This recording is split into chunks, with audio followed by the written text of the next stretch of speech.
Assalamualaikum warahmatullahi wabarakatuh. Perkenalkan, nama saya Dwiki Zulfansyah dengan NIM 1503620093. Saya di sini akan mempresentasikan atau memaparkan mengenai analisis konten pada mata pelajaran menggambar dengan perangkat lunak. Yang di sini saya untuk memenuhi tugas UTS, strategi, dan media pembelajaran vokasional. Berikutnya masuk ke pembahasan mengenai menggambar dengan perangkat lunak ini secara menyeluruh. Menggambar dengan perangkat lunak ini atau MDPL ini adalah salah satu bidang ilmu utama yang dipelajari di dalam dunia teknik sipil. Di dalam ilmu ini berisi tentang bagaimana mendata, menggambar, dan mendesain suatu bangunan. Pada sekolah menengah kejuruan atau SMK, kompetensi keahlian teknik gambar bangunan atau TGB, mata pelajaran menggambar dengan perangkat lunak merupakan teori dan pengetahuan yang sifatnya pengantar bagi siswa untuk memahami tentang pengetahuan gambar bangunan baik secara manual ataupun dengan perangkat lunak, yaitu AutoCAD. Berikutnya, kita masuk ke kompetensi dasar.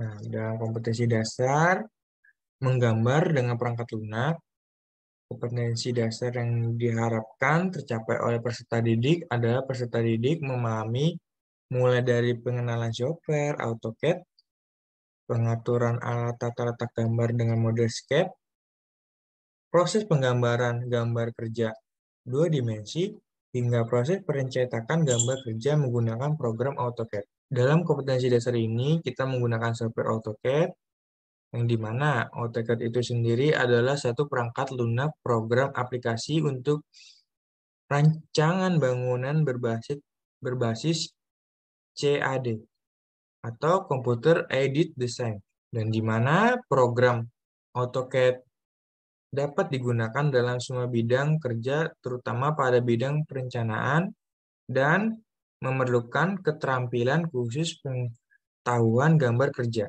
Sehingga keterampilan AutoCAD penting untuk lulusan pendidikan teknik bangunan, khususnya SMK jurusan bangunan atau jurusan sipil. Kemampuan menggunakan software ini menjadi salah satu faktor kunci keberhasilan yang didapat siswa SMK. Hal lainnya dalam mata pembelajaran ini itu hard skill dan soft skill tentu saja berkaitan. Seperti halnya hard skill, kemampuan penguasaan teknologi dan pengoperasian komputer, dan soft skill dari hasil kemampuan pengoperasian komputer bisa menghasilkan tugas gambar bangunan atau software komputer dengan mudah. Jadi intinya kita bisa mempelajarinya dengan mudah karena dibantu dengan soft skill tersebut. Dan karena keberhasilan seorang siswa dalam mempelajari gambar ini dengan perangkat lunak ini bisa ditandai dengan prestasi belajar atau dari cara pengoperasian perangkat komputer yang dilakukan, siswa tentu menghasilkan prestasi belajar yang memuaskan atau maksimal dalam pembelajaran tersebut. Kita lanjut ke berikutnya. Nah, berikutnya adalah metode pembelajaran. Dalam metode pembelajaran ini, PJBL ini mempunyai kecocokan terhadap pembelajaran inovasi dalam bidang keteknikan. Karakteristik metode pembelajaran PJBL ini itu dapat menumbuhkan kemampuan berpikir siswa sehingga lebih kreatif, terampil, dan memiliki kemampuan bekerja sama. Nah, dalam hal ini, guru yang menjadi aktor utama dalam mengelola pembelajaran khususnya dalam pendidikan kejuruan, yakni pembelajaran praktik, idealnya harus menguasai metode mengajar praktik yang benar, karena pembelajaran praktik memiliki karakter tersendiri yang tidak dapat disamakan dengan pembelajaran teori di kelas seperti biasanya. Nah, menurut para ahli, menyatakan bahwa model PJBL ini yakni model pembelajaran inovasi yang fokus pada siswa atau student centered. Seperti guru selaku fasilitator serta motivator, siswa mendapatkan peluang untuk belajar secara otonom dalam mendesain belajarnya. Pembelajaran project based learning ini di dalam kelas dapat dioptimalkan dengan menggunakan bantuan media pembelajaran, yaitu seperti pada era modern ini, pemanfaatan informasi teknologi atau teknologi IT dapat semakin berkembang.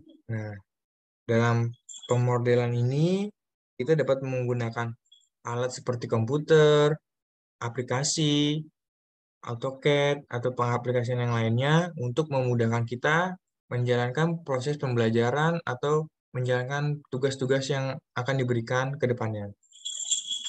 Nah, berikutnya ada tugas berbasis proyek tersebut menjadi daya tarik yang dapat meningkatkan kemauan, motivasi belajar, dan kreativitas peserta didik karena mengajak peserta didik untuk membuat produk yang nyata atau real yang bisa kita lihat atau kita rasakan. Dalam konteks ini menggambar, jadi kita bisa lihat hasil gambarnya dan step-step penggambarannya. Nah, berikutnya strategi pembelajaran. Pada mata pembelajaran gambar dengan perangkat lunak ini, menggunakan strategi pembelajaran praktikum untuk meningkatkan keterampilan siswa dalam rangka memberikan kesiapan untuk dunia kerja atau turun ke dunia industri. Dan di mana guru dapat memberikan strategi pembelajaran praktikum dengan memberikan modul dan lebar kerja ataupun video pembelajaran sehingga media yang digunakan meliputi media visual.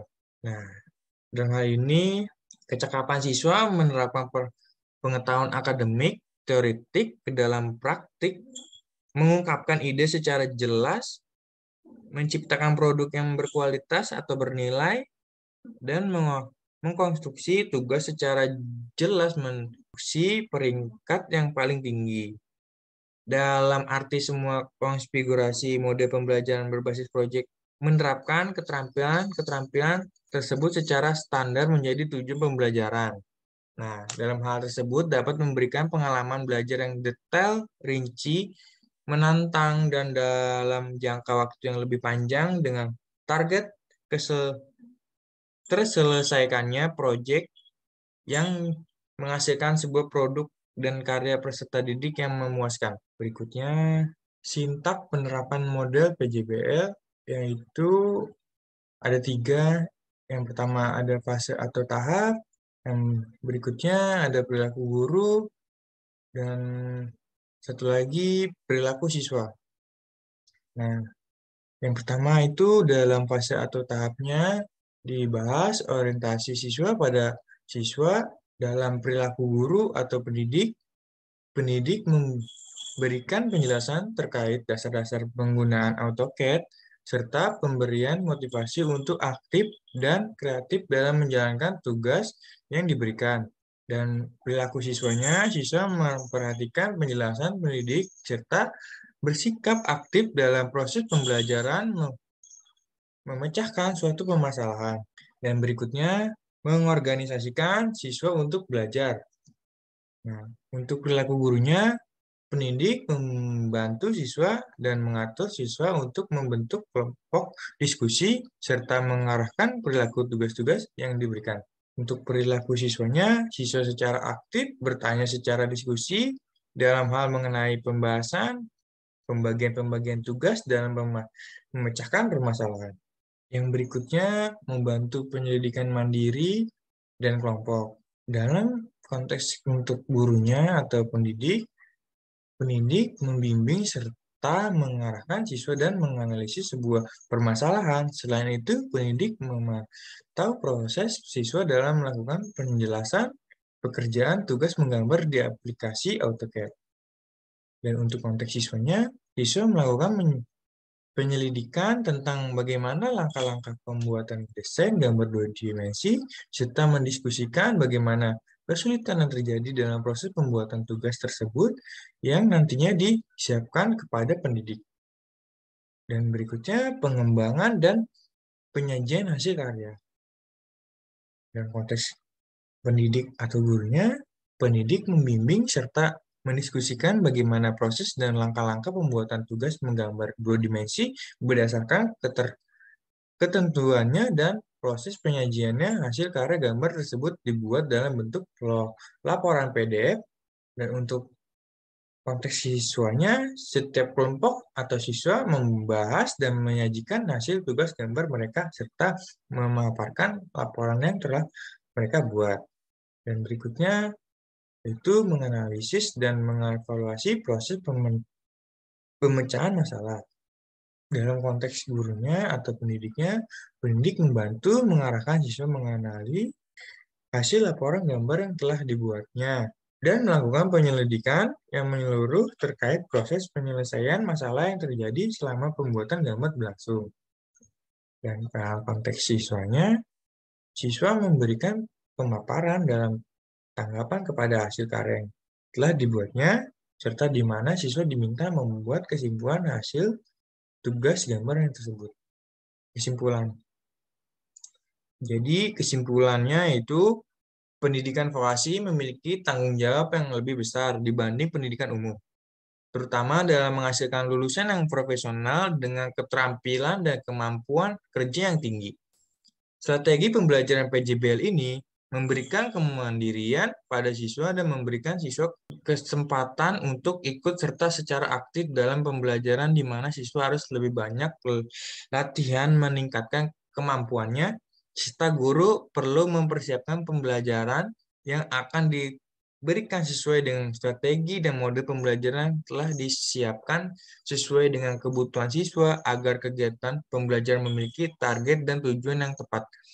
Sehingga target dan model pembelajaran di atas cukup sesuai karena menekankan pada kemampuan dan keterampilan siswa dalam mengoperasikan program aplikasi AutoCAD untuk mempersiapkan peserta didik yang profesional dan siap bersaing di dunia kerja. Baik, sekian. Terima kasih. Kurang lebihnya mohon maaf. Wassalamualaikum warahmatullahi wabarakatuh.